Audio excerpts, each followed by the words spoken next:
What's up, guys? I'll take you for a walk around my house so you can see some of the plants. We're going to go all the way around, and up here is where we have pawpaws all along this edge. So that's where we're eventually going to wind up. So we're going to take you around the house.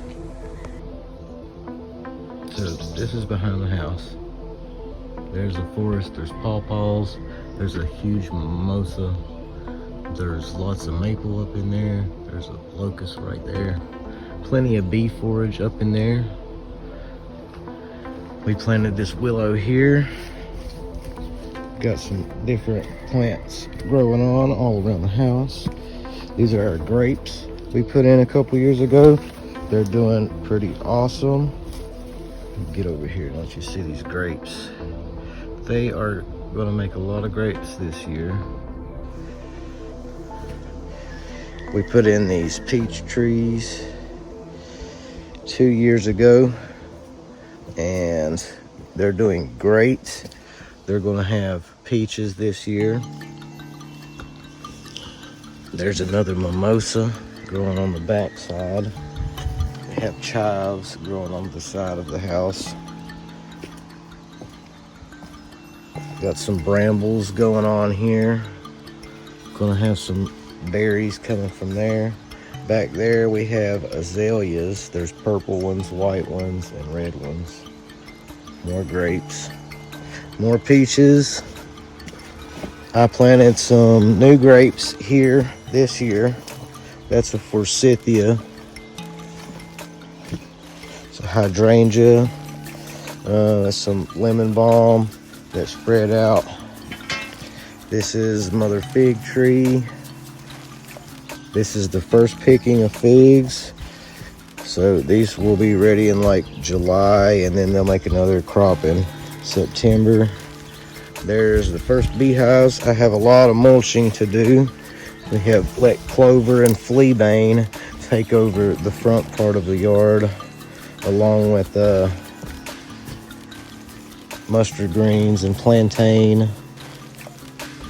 There's some buttercups over there we let go.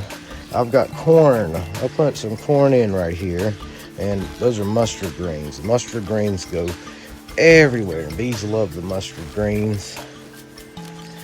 We have some butterfly bush back there, Rose of Sharon, burdock, different assortments of lilies. There's a burdock. We'll go down into the bottom part of the yard. Some more brambles on this corner. These will be like the black raspberries. This is a butterfly bush I've been training and pruning. Got some fleabane, blueberries. This is our berry alley right here.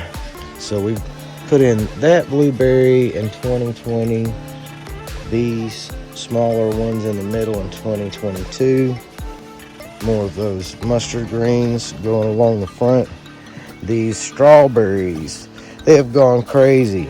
We put in, I think, a dozen plants, and they have taken over and sent runners. I've been picking strawberries off of here for days, and these are alpine strawberries, so the strawberries are white.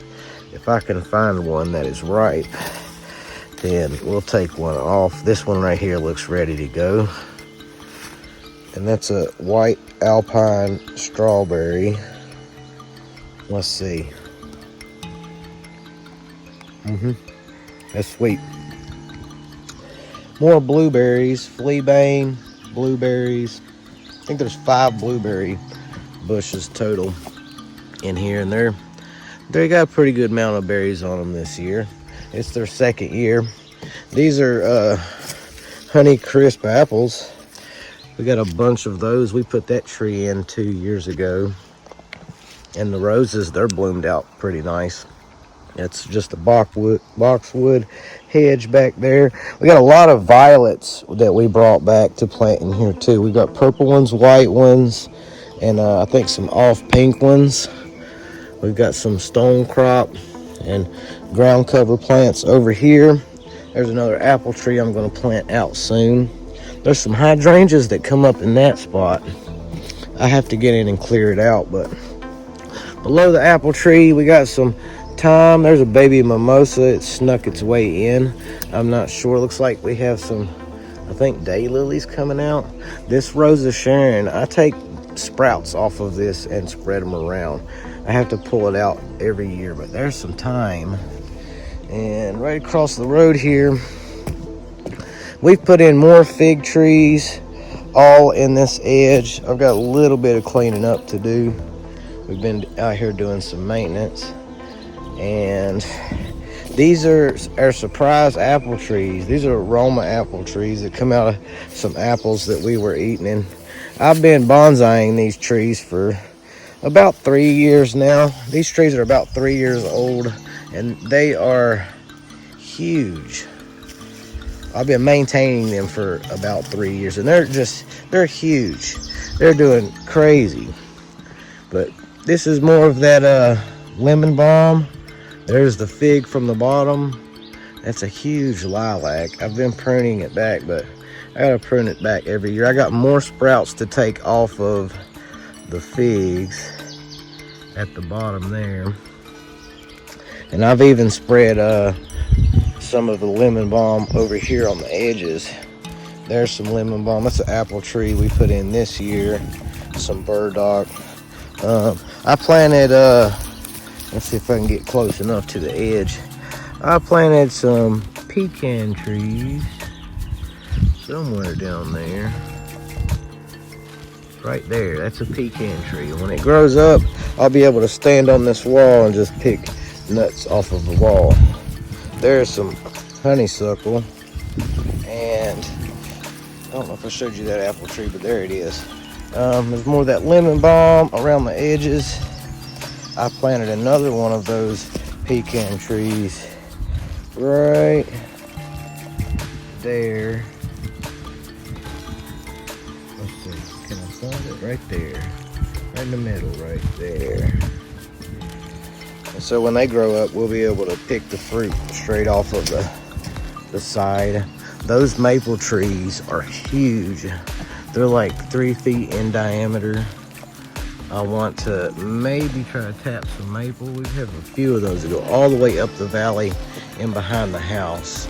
So I want to try to tap some of those, hopefully sometime. This brambleberry bush is going to be crazy. Crazy loaded. The bees have worked this until the petals fell off. And they go down this edge here. Here's another berry that not a lot of people know about, but these are thimbleberries.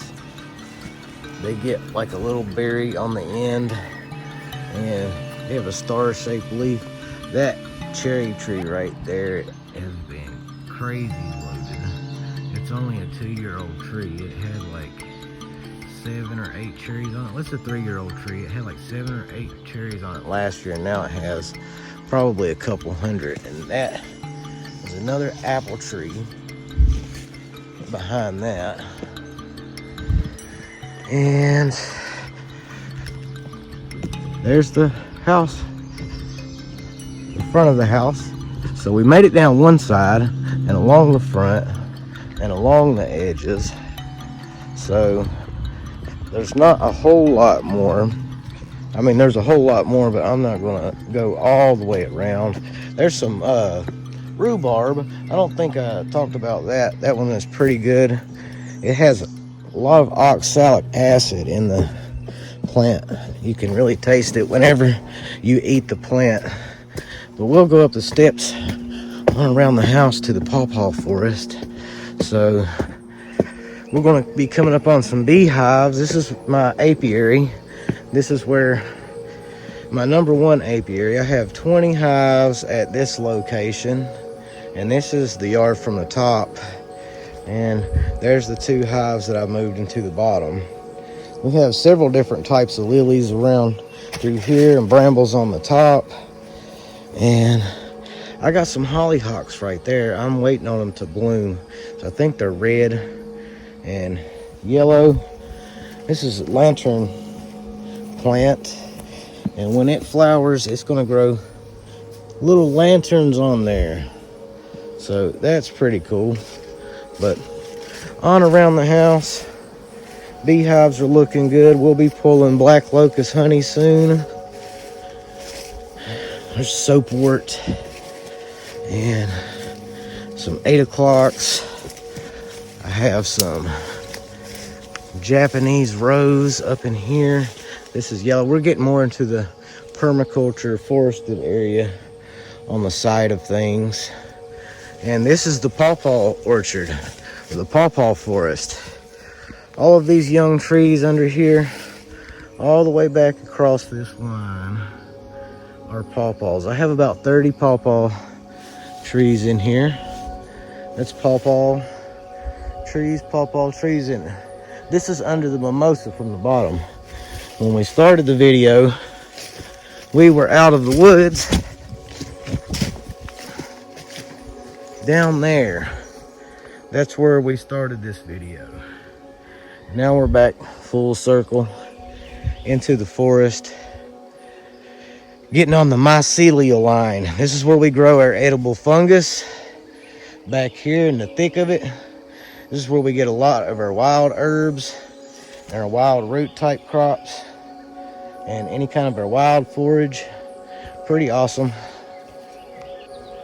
So this is the bee yard. You can see bees all the way down the line and across the line to that way. So they're working pretty good today.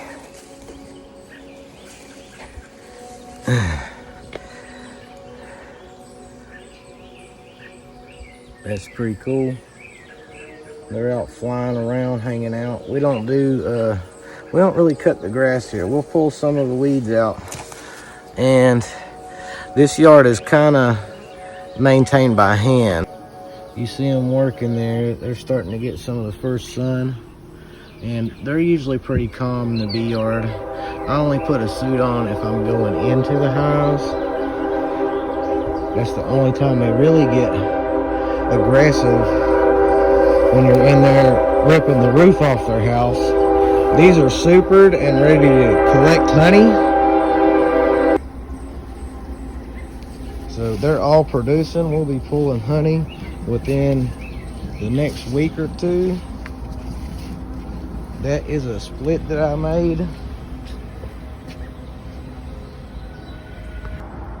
This is a cherry tree growing out of the hemlock. I don't know if this cherry tree is going to produce fruit or not, but it's growing right out of the hemlock along with some maple. So I guess we'll find out what will come about of that. There's a hemlock from below. The rest of the bee yard. So that's what we got over here. There's a tulip poplar growing right there. I've got black locust back up in there. There's beech nut. There's quite a few beech nuts up in there. There's wisteria, honeysuckle, and blackberry on the back side. That's it, guys. Thank you for watching. If you like the video, go hit the like button. Subscribe to the channel if you're new here.